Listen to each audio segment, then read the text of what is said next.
YouTube, what is going on? Good morning, good night, good evening, good noon, good afternoon, wherever you're at, whenever you're watching this. It's good to be back. Today's video is going to be about mobility and 4 movements you need to be doing to make yourself better at squatting, deadlifting, bench pressing, whatever movement, push-ups, pull-ups. This is something that I've done for the past 4 or 5 years, something I want to show you. The first thing I want to show you is how to, I get this question a lot. How do you squat so low? My ankles don't go like that. My back rounds, my lower lumbar rounds. So I'm going to show you certain things I do to make my squat better, but also this is going to help you have a better bench press, have a better pull-up, have a better everything. So let's get into it. The first movement. Alright, so the first movement I want to talk about is squatting. So obviously squatting is an exercise if you overload or have a barbell on your back. But squatting is also a warm-up, but it's also something that you can use to open up your ankles and your hips, because when you're bench pressing, your hips are engaged. When you're doing other movements, your hips are engaged, your core is engaged. So I warm up my whole body for pretty much any workout. I warm up my legs, my upper body, my core, even if I'm just doing upper body, or even if I'm just doing lower body. And the squat for me, I guess honestly the best way that I've been able to get the most mobility in my squat is from just doing the squat more. And I literally tell people, okay, if you're on your phone, if you're watching TV, if you're doing whatever, go sit like this, hold a dumbbell or whatever, something heavy in front of you if you need to. Do this for 30 seconds to a minute at a time.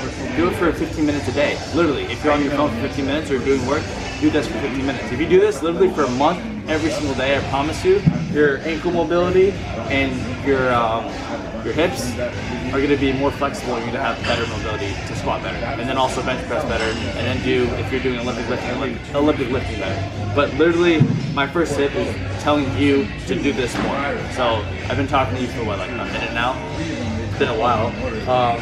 I've been doing this for a minute. I used to do this for 10 minutes at a time. So I think this is the biggest thing that's helped. So this is tip 1. Tip 2 will be over here. Okay, so the second movement. Before I get into the second movement, I want to explain that I warm up my whole body, like I said before.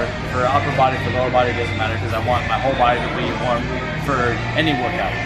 The biggest things is your hips and your shoulders. Your shoulders are involved in almost every movement, and your hips are involved in a lot of movements as well. So when you're squatting, your hips are involved, your ankles are involved, but also your shoulders and your back are involved, so you want mobility in your upper body as well. When you're bench pressing, your hips are involved. When you're deadlifting, your hips and your upper body's involved. So the biggest things that you can open up and warm up are your shoulders and your hips. The biggest hinges, right? So this right here. If you don't have this PVC pipe, use a broomstick. If you don't have that, then go find one. This is called a shoulder pass-through or shoulder dislocator. It's something I used to do in football, and the coach had me do. But it's an excellent way to open up your shoulders, warm up your back, and also stretch out your chest without any workout. It looks like this. And I'm not great at it. The key is to keep your shoulders down, but also have your arms as straight as you can. Some of you might be like this. And that used to be me until I started practicing more. It's still not easy, but it feels good. Try to do 10 reps or so, 3 sets. So that's the second one. We're gonna do 2 more here, and then you'll be ready to work out. So let's go. All right, the third movement's super easy. You literally just hang here, but you don't hang here like this. You don't put your legs behind you. Keep your legs in front of you. Keep your head neutral and straight. Keep your arms right by your ear, right?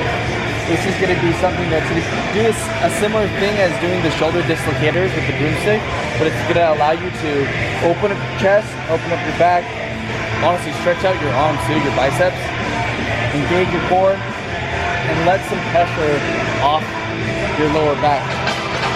But it's gonna give you the proper mobility, in my opinion, and the right stretches for you to have a better bench press, to have a better push-up, to honestly have a better full range of motion pull-up if you're not having, if you're having a hard time doing pull-ups. So I do this for usually 20 to 30 seconds at a time for at least 3 sets, and then after 3 sets, I usually do the next exercise. So let's go. Okay, so the fourth movement, we did one lower body, we did the squats, right? Open up the hips, all that stuff, all good. Open up the ankles, get mobility, blood in the ankles and hips and lower back.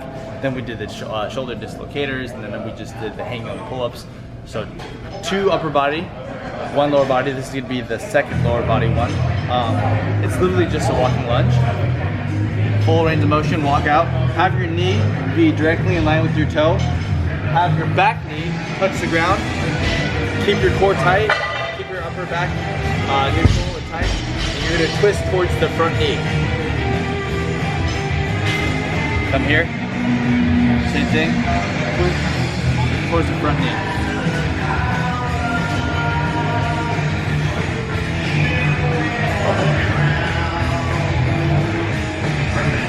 So what this is going to do is, yes, it's going to open up your hips, similar to the squat, but it's a unilateral movement. So it's going to be able, you're going to be able to balance out and see what hip is tighter and what side to spend more stretching, right? Also, the twist is involving your thoracic spine. It's going to be able to, you're going to be able to warm up your core and also your back. So whether you're deadlifting or squatting or doing rows or pull-ups, you're going to be that much in a better position and I guess safe to perform all these movements. So pretty much those 4, let's move back this way. It's really loud over there because the speakers are over there. These are the 4 movements and warm-ups that I do, not every day, but almost every day before every single warm-up. Like I said before, whether it's upper body, lower body, Olympic lifting, powerlifting, bodybuilding, calisthenics, I try to warm up like this. To warm my hips up, open up my hips, warm my core up, open up my shoulders, warm up my back, so I can do any movement.